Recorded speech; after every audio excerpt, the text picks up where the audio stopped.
Hello, if you've stumbled upon this video, my name is Ollie. Like my channel name, OllieOveranalyzesEverything would suggest, I do, especially books. Today we're going to be taking a deep dive into Gerardo Somano Cordova's novel Monstrilio. But first I'd like to address what I consider to be a sort of elephant in the room. I'm someone who has struggled with acne issues for many years. It started when I was probably about 10 and has caused a lot of alienation and bullying throughout my life. At first, I was hesitant to film this until I could afford to buy pimple patches again and take care of the issue. But then I remembered a video from another creator here that I love to watch named Rowan Ellis. She made a video entitled The Politics of Ugliness, and honestly, that video really resonated with me. I have long been the type of person to quote that episode of SpongeBob where he's on his roof yelling, "I'm ugly and I'm proud," and mean it, in the sense of reclaiming the word ugly and shifting to a view of self-acceptance and body neutrality. Because the reality is that acne is just a natural thing that some people struggle with, and dermatologists or special medication are unaffordable to most. We are a society that places far too much value on how a person looks anyhow, so I decided to go ahead and film this anyways, going through a breakout right now because I realized that I need to practice what I preach. I want to build this channel on honesty and being the change that I want to see in the world. With that out of the way, let's get into it. For anyone unfamiliar, this book is a story about a boy who transforms into a monster who tries to be a man, and the people who love him in every form he takes. Grieving Mother Magos cuts out a piece of her deceased 11-year-old son Santiago's lung. Acting on fierce maternal instinct and the dubious logic of an old folktale, she nurtures the lung until it gains sentience. Eventually, Monstrilio begins to resemble the Santiago he once was, but his innate impulses threaten to destroy this fragile second chance at life. Monstrilio is multi-layered and deals with many things. Grief, identity, sexuality, and ultimately what it means to be a human are all major themes of this story.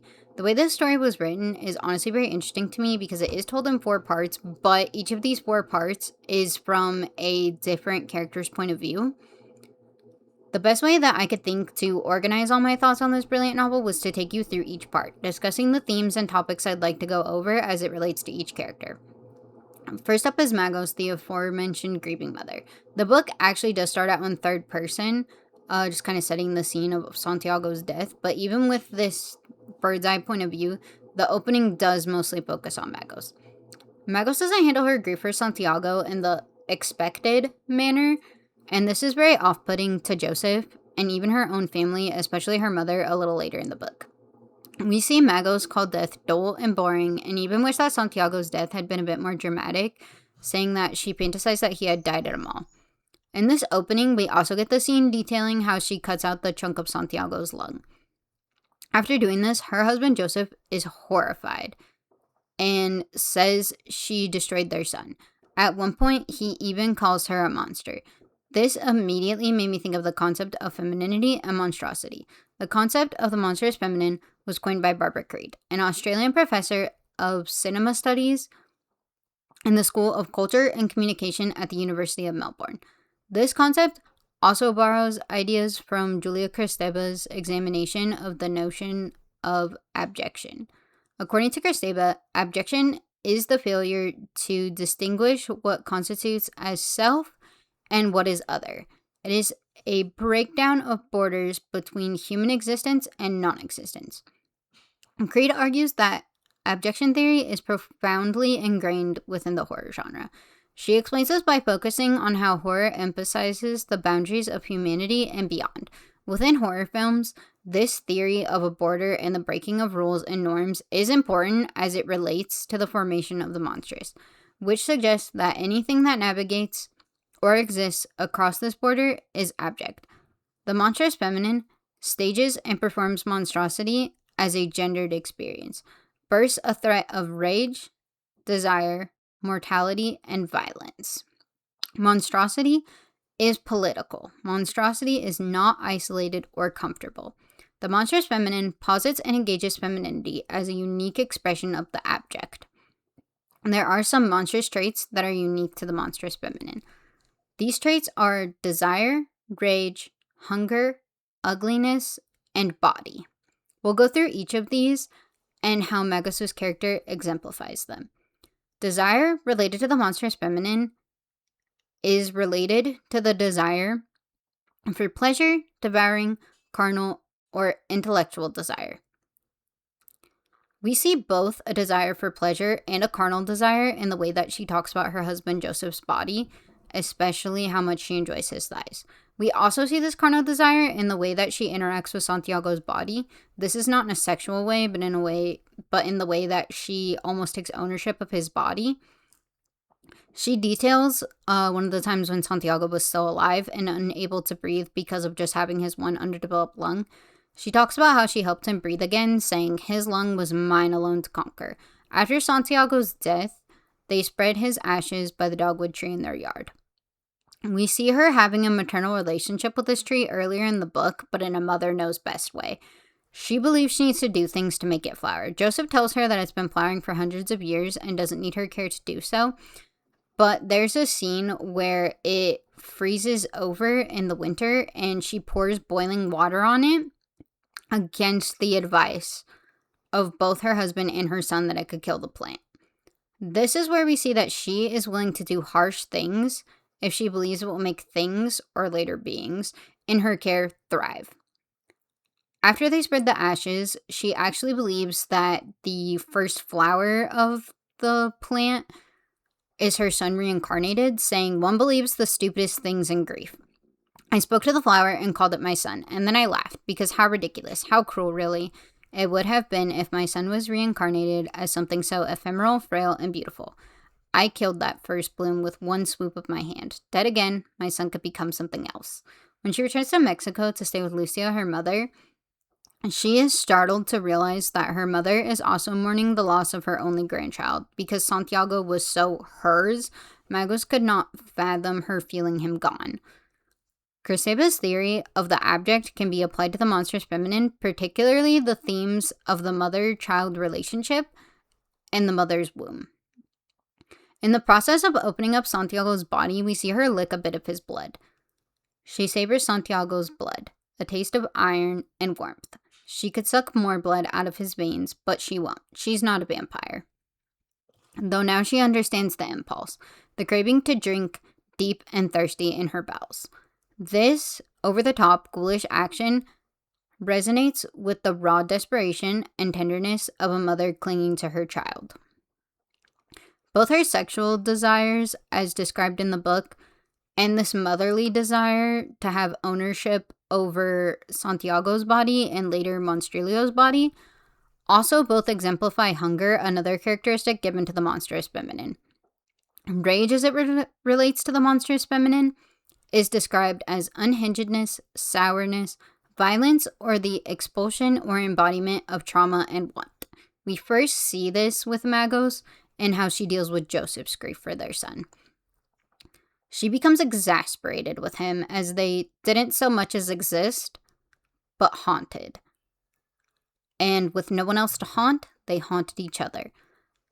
Magos is hoping for the day that he finally pulled himself out, by anger most likely, and the day he did not seem doomed.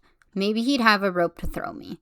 Her frustration builds, saying it was exhausting to bear his sadness, and that she wanted him to snap, to finally absolutely lose it, to break. He was withering. To wither is not the same as to break. To break is to have pieces to put back together, and to wither is to dry up and to lose bone to die, and death is the most boring. I needed to see pieces, so I broke the vase. We also see her a little bit later in the book, talking about how she broke a bunch of things when her dad died, and it's that same thing of needing to see pieces.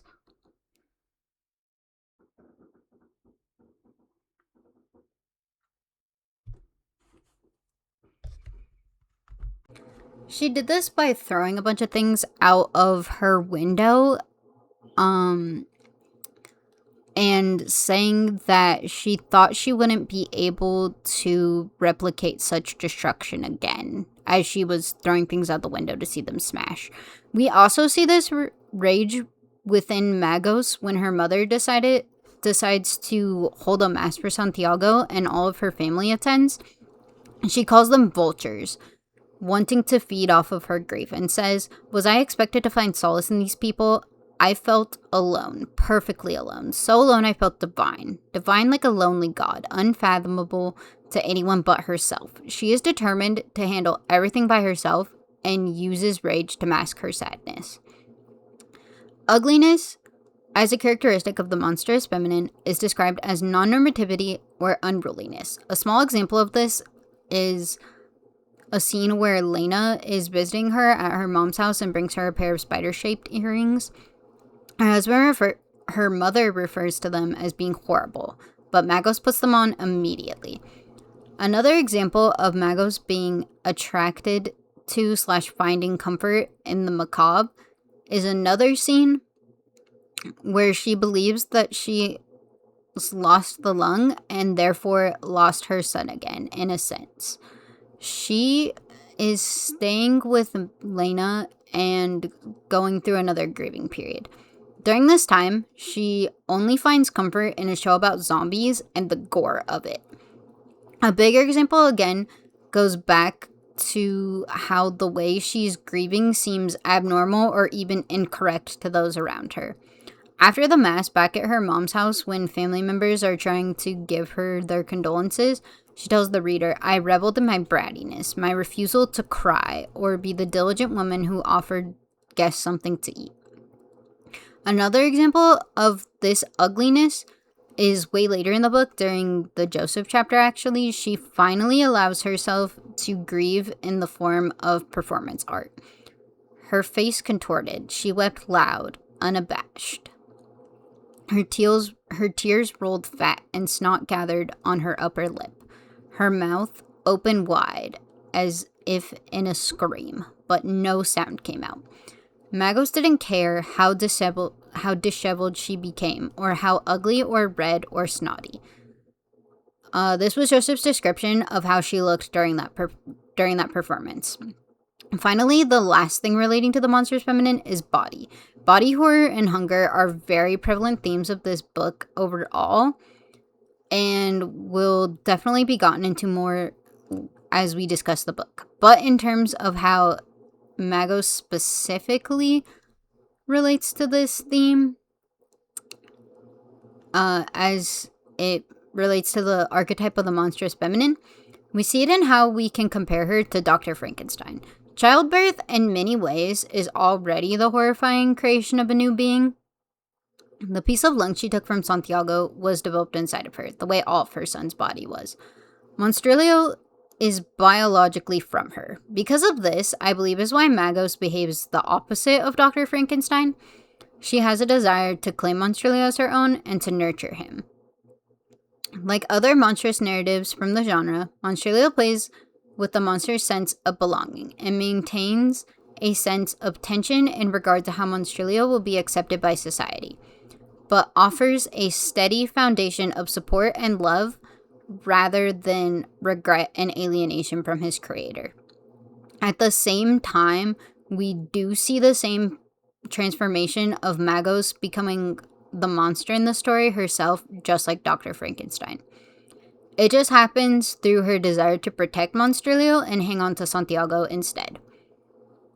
There is a part of the story where when the lung, before fully developing into Monstrilio, attacks Magos' mother to feed off of her.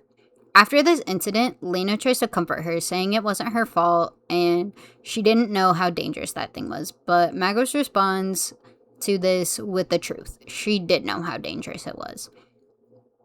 She had seen it attack her mother's dog before, but she wasn't ready to let go of it. She refused to let go of this piece of her son. She also, in this desperation to hang on to Santiago, wants to transform Monstrilio into a man, make him more human. We see her become monstrous in the things she puts Monstrilio through in order to achieve this, and the way she continues to try to shape him into Santiago and force him into the mold of what she thinks he should be. We are also going to discuss in the Magos chapter of the book how Monstrilio himself is the manifestation of grief. A quote from Lena about Monstrilio is that The concept of him is someone bringing a creature to life solely with their grief and unwillingness to let go. The book focuses, or this book actually follows the 5 stages of grief, though not necessarily in order, which is honestly how most of us experience grief anyhow, as it's not really a linear process. But it does ultimately end in acceptance. Again, just like we did with the concepts of the monstrous feminine, we'll go through each of the stages and how they are experienced by and affect the main characters in this book. Taking the stages in order, we'll first talk about denial, because that's what drives most of Magos' actions in the book and leads to the creation of Monstrilio in the first place. Throughout the book, Magos has an unhealthy obsession with the past. All she wants is Santiago back, and for things to go back to how they were, despite the fact that they never can. I'd also like to address, she has a couple of enablers here because her mother and Lena are also unable to let go of the past in their own ways. Lena can't let go of Magos, or rather the idea of her, and after the death of Magos' father, her mother refuses to let go of the house they bought together, even as it's falling apart, saying, "I will never sell this house. I would rather struggle here, be a pauper, and watch this house crumble around me." When Magos first gets to her mother's housekeeper, Jackie, helps her unpack her things and finds the lung. Magos expects her to be disgusted, like Joseph was, but instead she tells her a story about her great-grandmother's cousin who cut out the heart of a girl who died in their village and fed it because she dreamed of having a baby girl. She told her how this lung turned into a man and gave her great-grandma's cousin the baby girl she always wanted. Magos immediately clings to that story. Jackie tries to warn her that this story didn't have a happy ending, but Magos doesn't care. She says she understands that it won't transform into Santiago if she feeds it, that it will be something else, something new, but her hangups on the past lead her to eventually start calling Monstrilio Santiago and trying to mold her into the son she's missing so much. In her attempts to return to her old life, she uses the lung to lure Joseph back into her life. "Don't you see, we can go back to Los Lomos with the lung, and you'll be able to return to your studio," is what she says, trying to convince Joseph while showing him the creature she made out of her son's lung. Well, their son's lung. Magos' desperation to return to their old life, no matter the cost, is juxtaposed with Joseph's desperation to leave it all behind, no matter the cost. Anger is the second stage of grief and manifests itself in different ways amongst the characters. We saw Magos go through this already with her unhinged behaviors, as if she were almost trying to scare her grief off. Joseph experienced this stage as well when Magos left him. He tells Magos that he stopped missing her a while ago, and while she was gone, he had 2 emotions, fear and anger. What angered him most was that she seemed to be above suffering, so strong and able to move on, that she was rebuilding her life while he wasn't able to. When he sees the lung creature, he thinks she's picked up some kind of animal and is going crazy. He's relieved that she's struggling too. Bargaining in this story shows up in the way Magos forces Monstrilio into the shape of Santiago. After Magos gets Lena to perform the surgery to remove the arm tail, Monstrilio becomes depressed, lethargic, and anxious. This is where we see Joseph bargaining with himself about Monstrilio's life. He feels like they destroyed him and his quality of life. He calls Lena, telling her he wants to put him out of his misery. She offers to come over and help, but Magos catches them and kicks them both out, believing she alone, just like in her decision to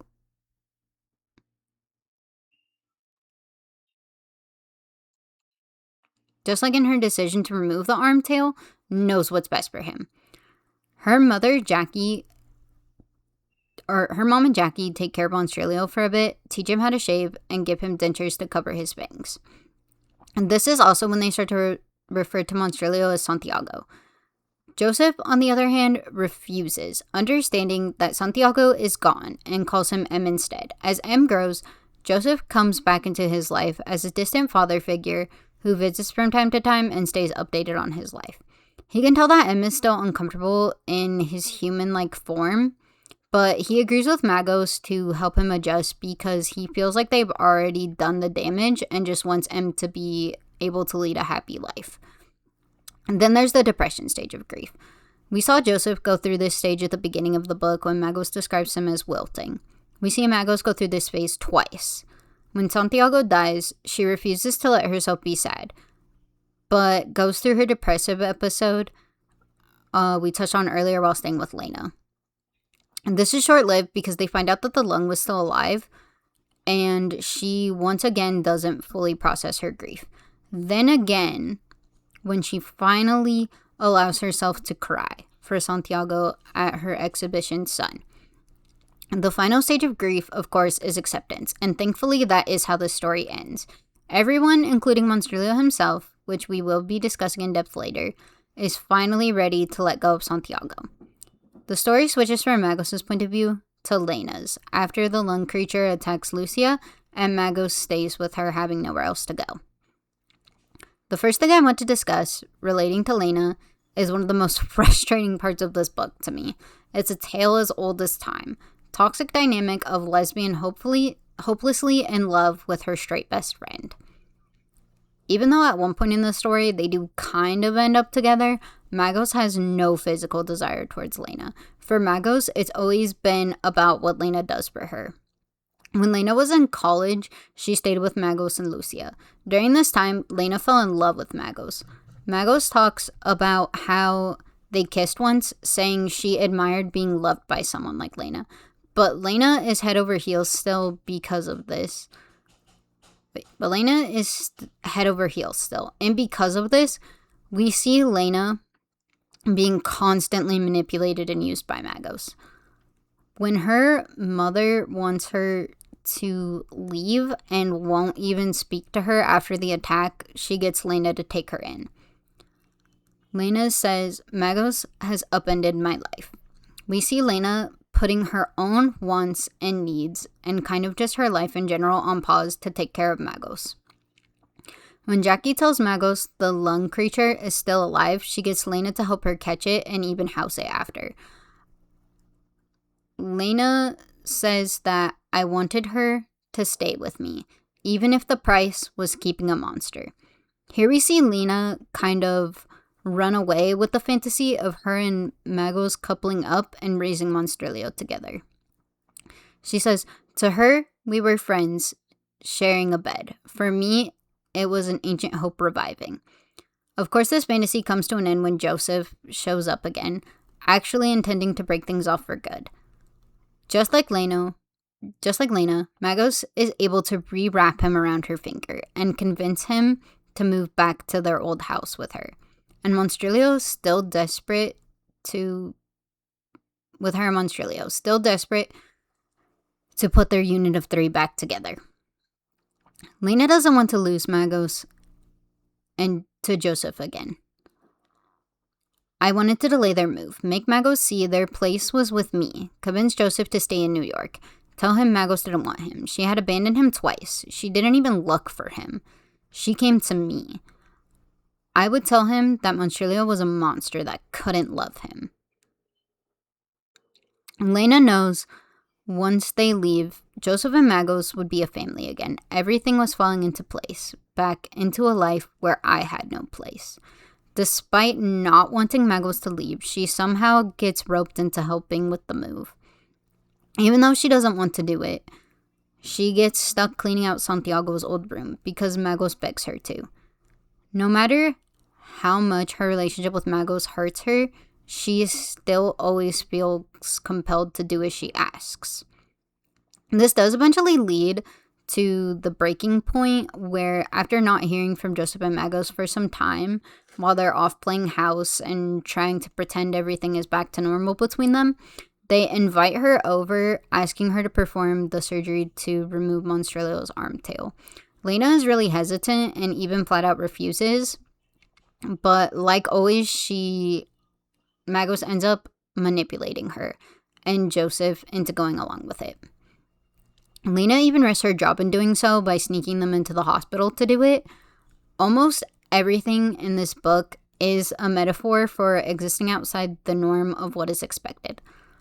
There are some scenes when Lena hires sex workers, and even this doesn't go as it's supposed to, because she usually doesn't sleep with them, instead asking them to bathe her. Another subversion of how things are supposed to go. This is an act that is both sensual and allows her to explore the part of herself that longs to be cared for. Lena does this, in my opinion, because she is seeking the tenderness she never got from her mother. When Lucille holds the mass for Santiago, Lena appeared. She hated churches, God specifically, a deep scorn only possible if there was love to begin with. So she didn't go to the mass. Not even for me. And I wouldn't have asked. She wore loose jeans, white sneakers, a white skirt, and a vermilion blazer. A shock of color against the black. Scandalous, inappropriate, gorgeous. We learned that Lena has religious trauma caused by her mother's abuse. My mother believed I was a demon sent to ruin her family. Lena's father tells her that she needs to be patient with her mother because she's sick. Lena asks her dad why her mom just can't just take medicine. He tells her that her ailment was in her soul and could only be healed by God. Lena's mother refused to deal with her depression and other mental health issues, believing God could fix it. Because of how her mother treats her, Lena tries to be perfect to prove her mother wrong. I was good. Eventually, Lena realizes, no matter what I did, my mother would never love me. She gives up trying to be perfect, becomes her demon, realizing that she needed to break her before she broke me. This results in her mother trying to poison her and Lena being sent to live with her aunt until she dies. And then Magos offers her a place to stay with her so she can continue going to school. Her aunt is the first person to treat her like she was worth something without her having to bend over backwards for it. And she tells Lena she's smart. This is when Lena decides she's going to become a doctor. Still traumatized by never being good enough for her mother, Lena decides that becoming a doctor seemed the hardest thing to accomplish, the closest to being godly. Lena finds herself relating a lot to Monstrilio. At first, she's jealous of him, actually, for how he's so able to unapologetically be himself. Saying, my mother thought I was a monster and didn't love me because of it. But this thing, an actual fucking monster, was loved. She also admired this, believing he was getting the one thing she always wished she could have. Unconditional love. Lena is absolutely distraught when Magos tells her what she wants her to do. I was angered for Monstrilio. I thought they loved him just as he was. She tried to argue with Magos about how wrong she thinks the operation is, saying if you loved him, you wouldn't want to change him. Immediately after, Lena regrets going along with it. She tells Magos, I thought you loved Monstrilio, but you only wanted Santiago back. Monstrilio was amazing. Look what we did to him.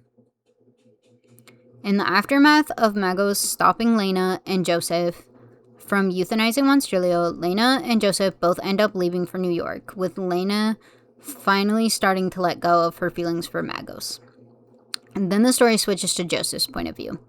I would also like to mention quickly, as we discuss Joseph's point of view, that Lena was Joseph's friend before Magos. Unfortunately, his treatment of her is not much better.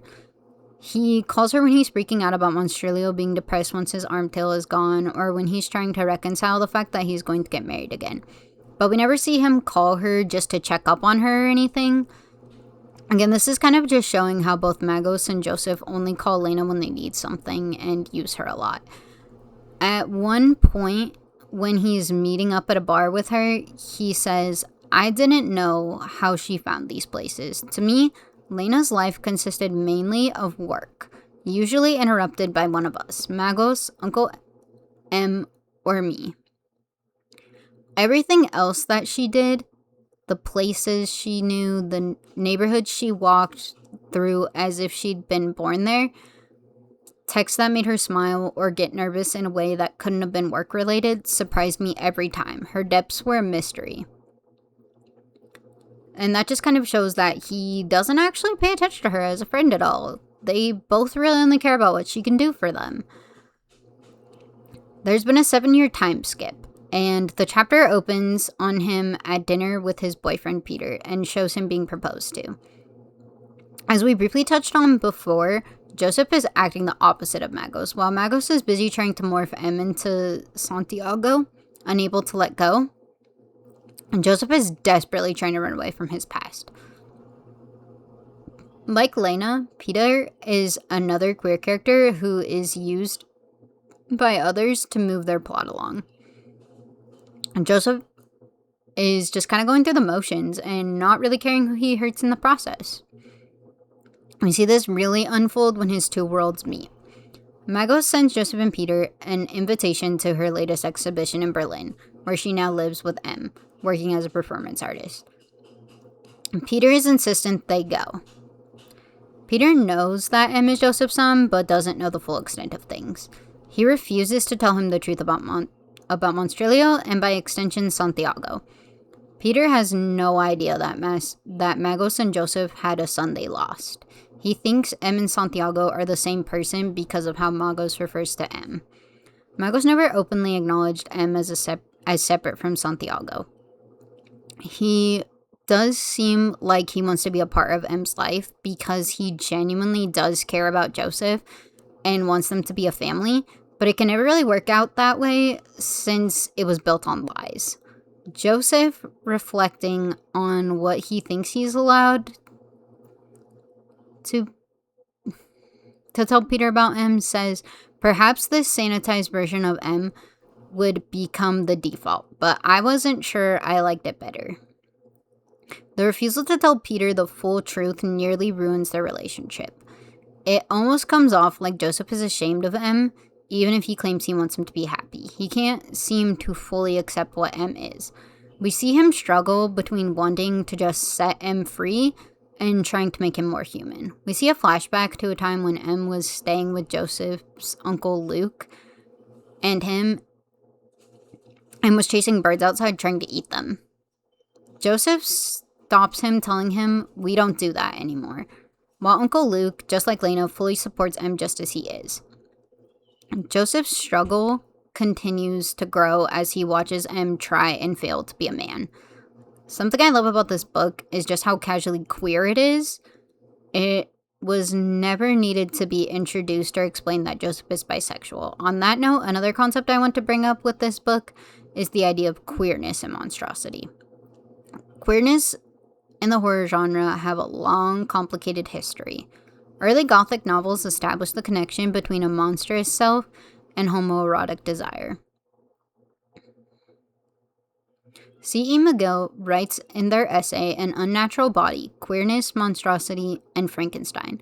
There is something about Frankenstein's creation, and I think about monsters in general, that speaks deeply to the queer community. It's that feeling of being unnatural, unattractive, and unlovable. It's about being abandoned by your creator, shunned by society. As a non-binary person and someone on the asexual spectrum, and also a lesbian, I agree with this sentiment. We can be made to feel like what we feel and what we are isn't natural. McGill also writes in their essay, I see it too in the monster's terrible loneliness, desire for a partnership. We also see in this chapter M starting to explore love through his relationships with men.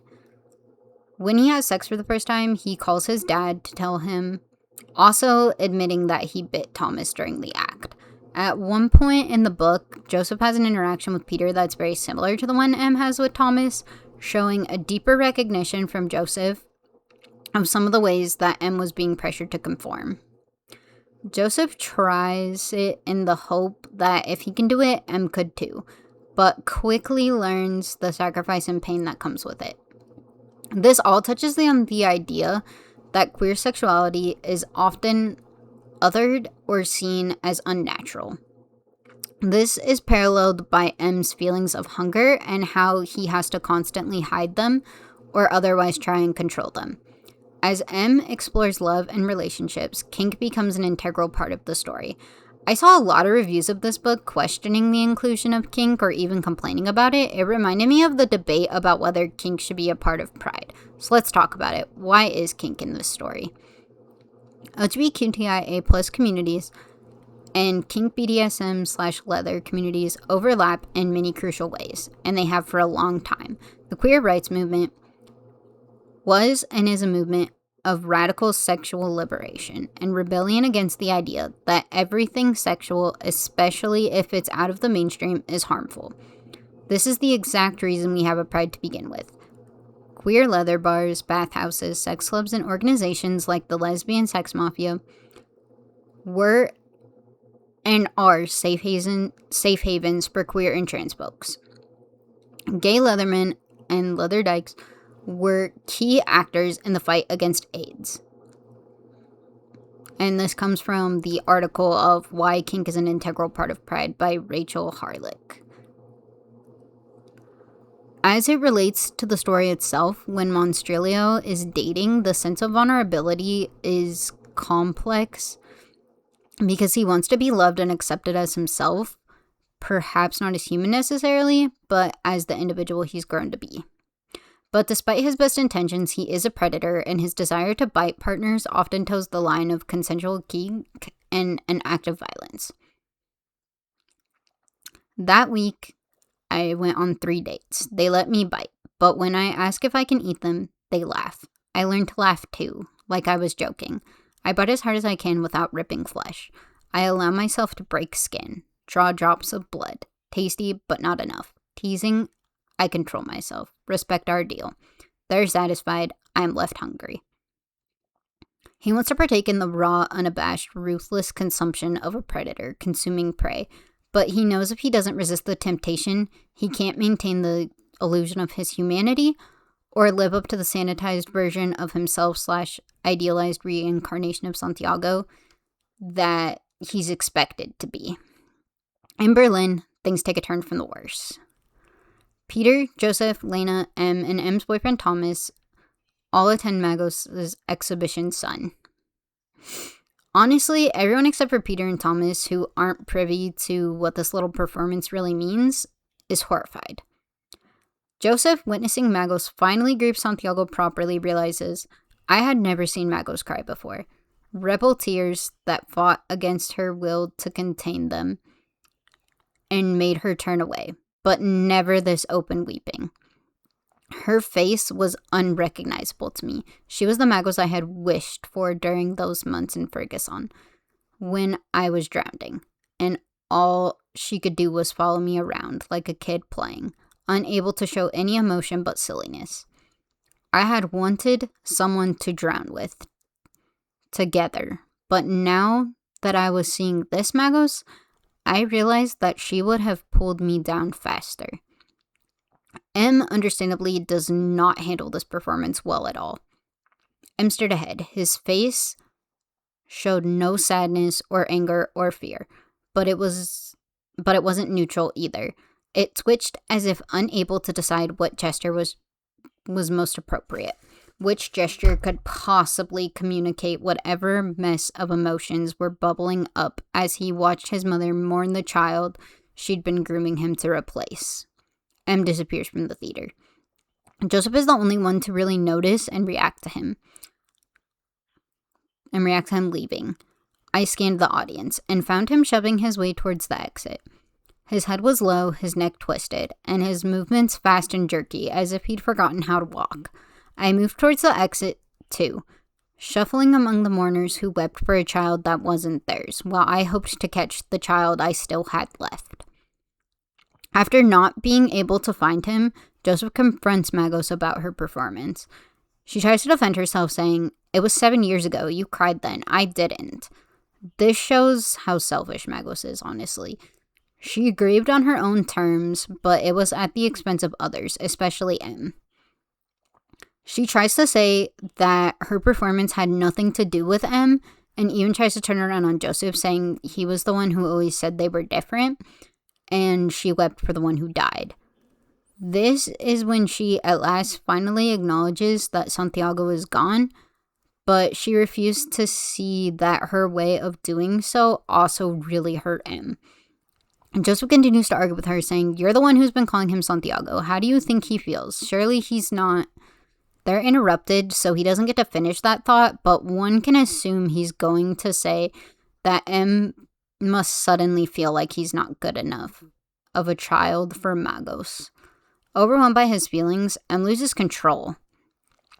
He ends up eating their neighbor Elias, as well as Elias's cat. When Lena, Magos, and Joseph finally find M inside Elias's apartment, they find him in a ball whimpering. This reaction is because of how much he's been taught to suppress himself.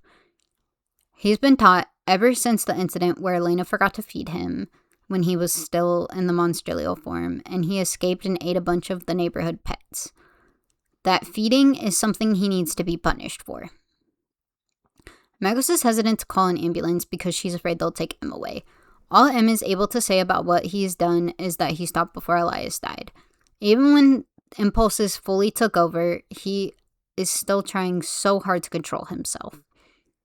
He desperately wants to be whatever his parents want him to be, even if he was never meant to fit inside that box. During this interaction, Magos slips and calls him Santiago still. M replies that Santiago is dead and growls after she does it a second time. As much as M wants to be what Magos wants him to be, he also wants her to finally recognize that he's his own person. Joseph, afraid that M is going to be arrested, takes him with him. As they're going through the streets of Berlin, back to Joseph and Peter's hotel room, Joseph reflects on how when Santiago was alive, he used to have visions of what he would become. He'd cry imagining this because, beyond all his self-indulgent details of the moment, Santiago was alive and happy. He never imagined being on the run in Berlin with M, divorced from Magos with another fiancé waiting for him. He never imagined needing to escape a murder, and he could have never imagined M.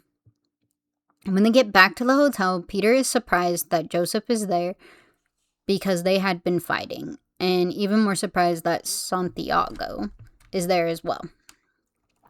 Joseph continues to offer Peter no real explanations and just tells him that M is going to stay with them for a bit. Peter is still seeming to want to jump into like a stepdad role for M, is immediately concerned and wants to know that everything is okay. He's worried about where M is going to sleep in their room. He says that he's fine sleeping on the floor and builds himself a little nest. Joseph recognizes this may look weird to Peter, but he can't bring himself to push M into a more normal bedding arrangement. And Joseph feels guilty all over again for what they've made of Monstrilio.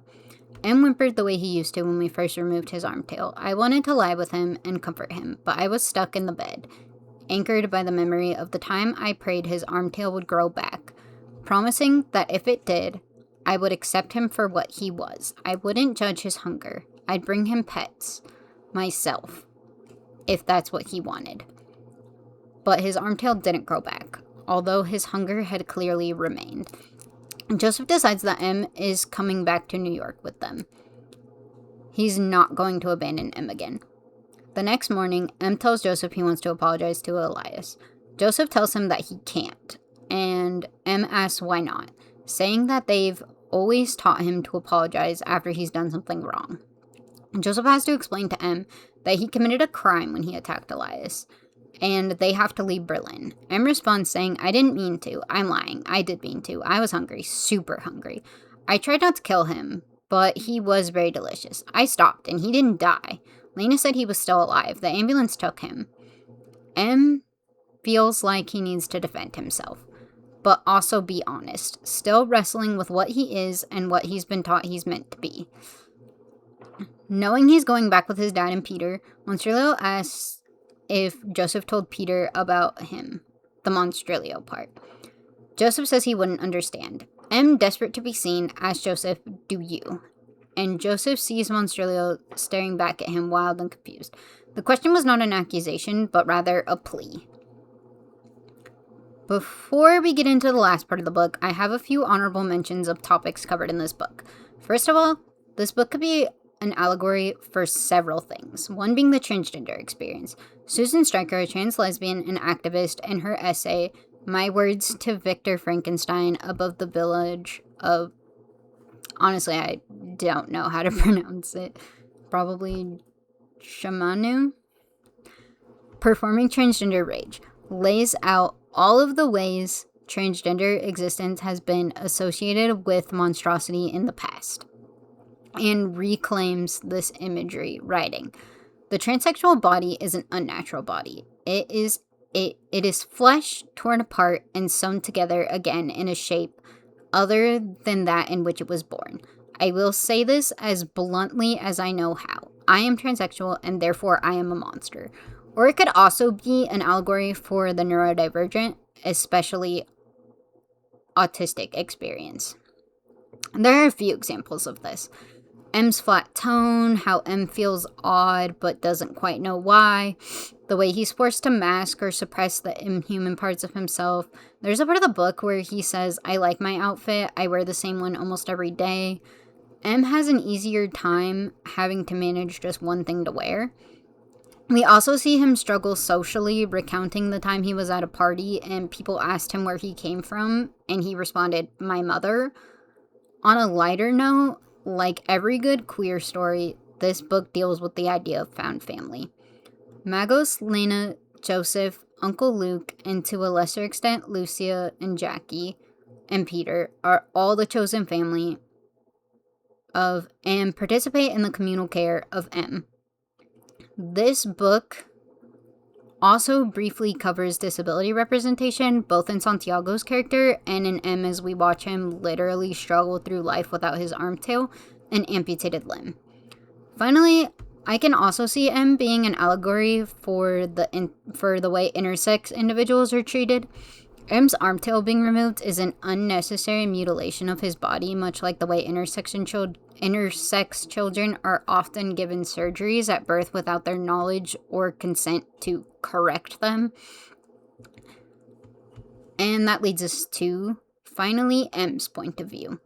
We get to see how he feels like a fraud in his human body. As he's boarding the plane to go to New York with Joseph and Peter, he comments on his passport.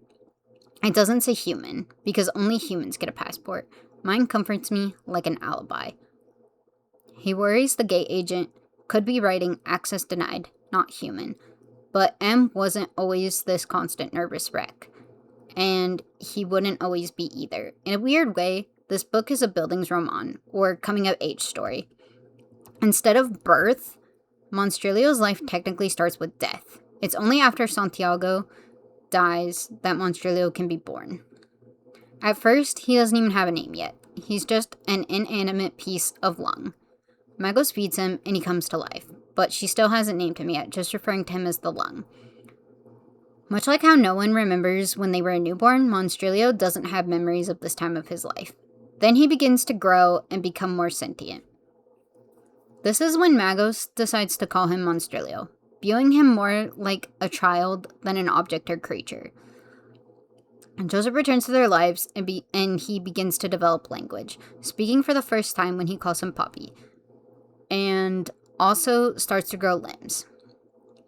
He switches from sleeping upside down to nesting. During this phase of his life is when he bonds with Joseph as they play together. Joseph describes him as being silly and eager like a child. Later, M reflects on this time, saying, I pretend my time as Monstrilio is hazy. Muffled sounds and blurred colors. I say I remember the warmth, but I don't say I miss my fur. They are happy I forgot to believe how they I forgot how they maimed me. This is when his days of being unapologetically himself start to come to a halt.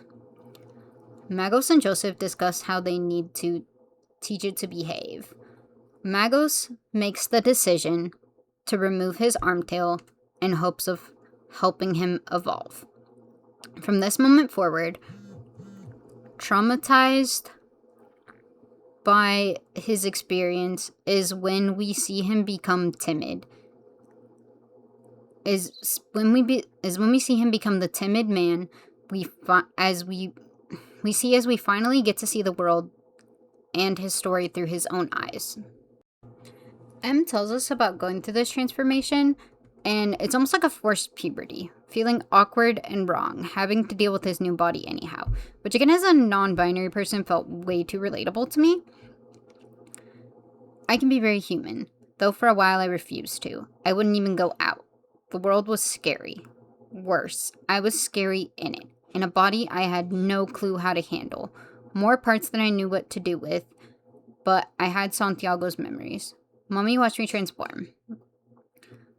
I was awkward. I couldn't figure out how to use my legs, arms, hands. My eyes couldn't focus. I tripped all the time. Mommy moved me into Santiago's old room. Gave me a new bed. Clothes. She talked to me even when I wasn't great at conversation. Got me tutors.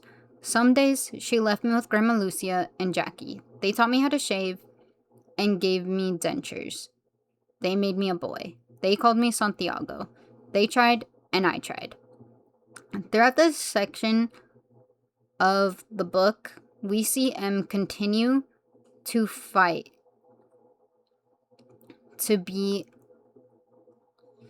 continue his fight of a monster trying to be a man. As the story progresses, M is able to contain his monstrous side less and less. My stump aches, pulsates, itches. He uses dating and kink to try and curb his hunger, trying to reconcile with what he needs to be fulfilled and who he feels he has to be accepted. M talks about how on his human body, his features look like his parents. Mommy and I have the same cheeks, high, the same eyes, large, and a tad wide set.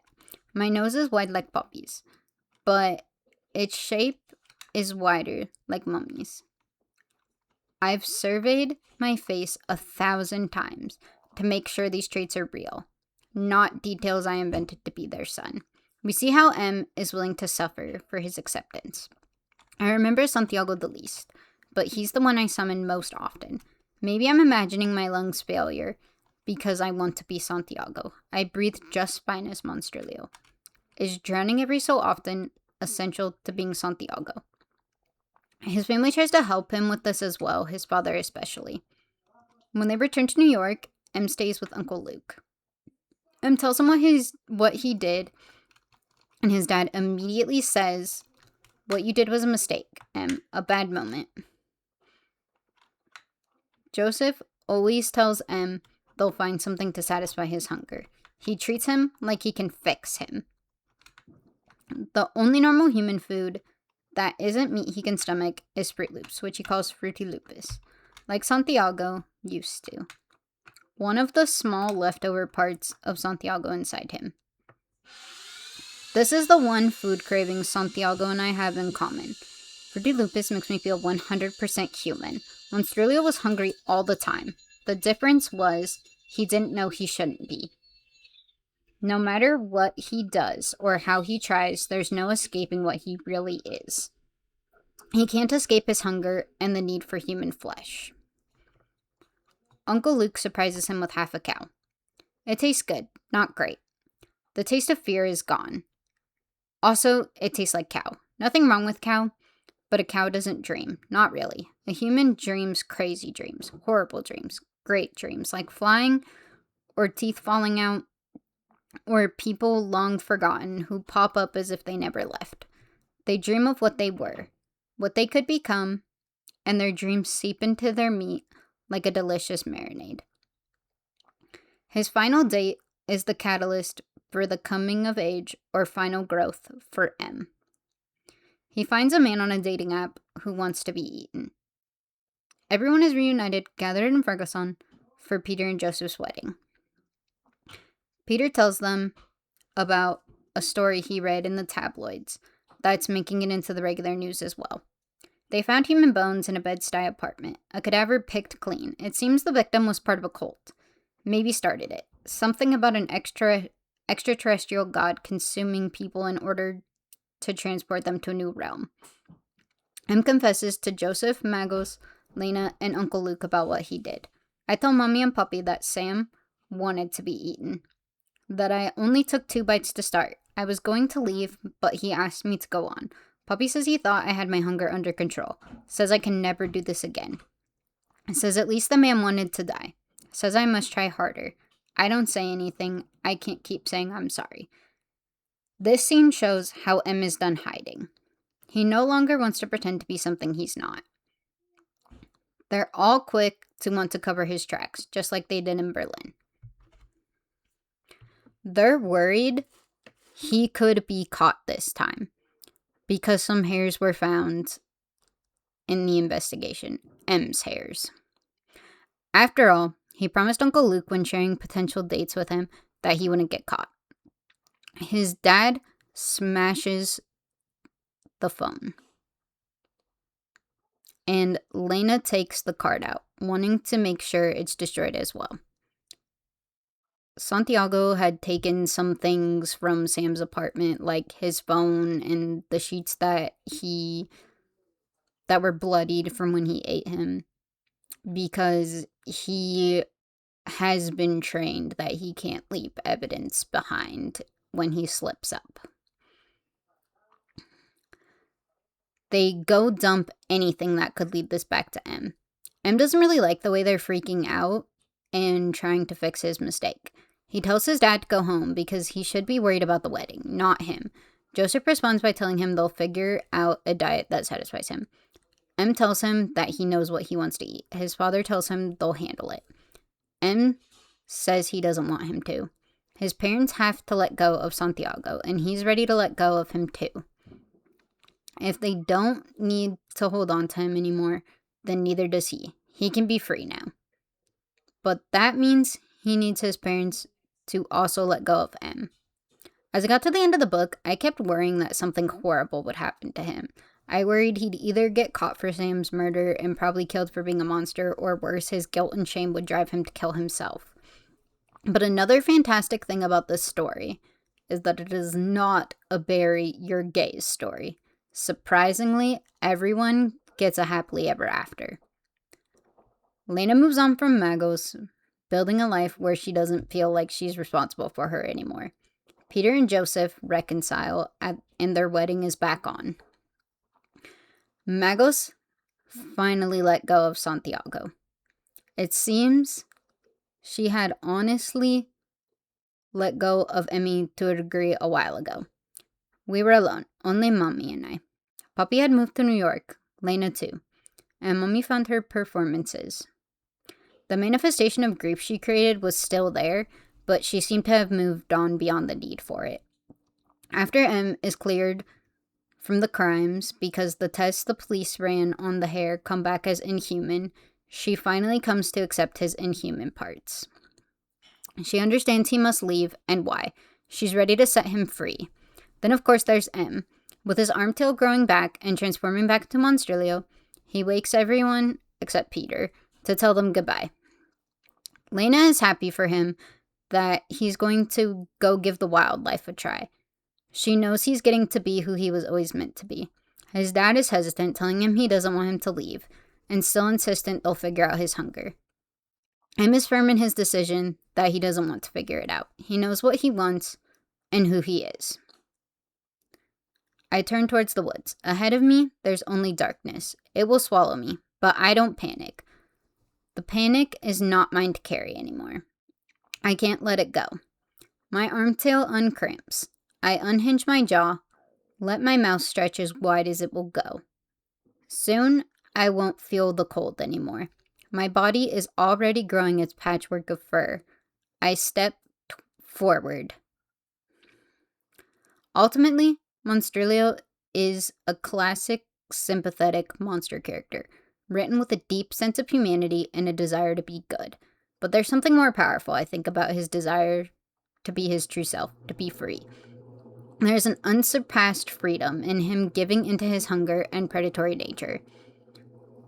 As he says in one part of the book, reflecting on his time as Monstrilio, hunger can be magnificent.